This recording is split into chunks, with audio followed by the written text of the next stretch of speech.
লাল পোকার গল্প। সকালে মিষ্টি রোদ উঠেছে। লাল পোকা মনের আনন্দে হেলে দুলে যাচ্ছে। তাকে খুব খুশি খুশি লাগছে। হঠাৎ পুরো আকাশ ঘন অন্ধকারে ছেয়ে গেল।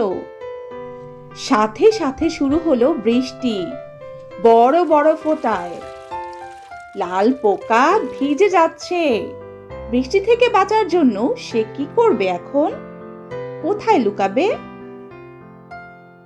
লাল পোকা তাড়াতাড়ি একটা ঘাসের নিচে আশ্রয় নিল, কিন্তু তাতে কাজ হলো না।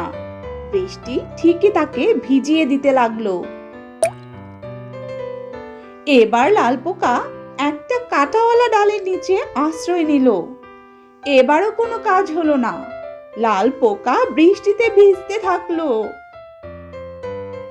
একটু ভেবে এবার লাল পোকা গেল চিকন পাতার একটা ডালের নিচে। কিন্তু এ কি, এখানেও সে ভিজে যাচ্ছে। শেষে লাল পোকা তাড়াতাড়ি গেল একটা কচু পাতার নিচে।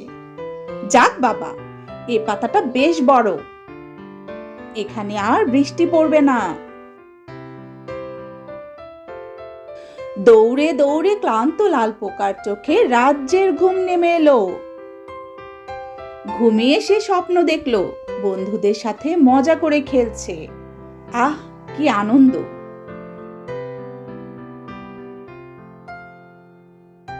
বৃষ্টি শেষে ঝকঝকে রোদ উঠেছে। লাল পোকা মনের আনন্দে বাড়ি ফিরছে। সমাপ্ত।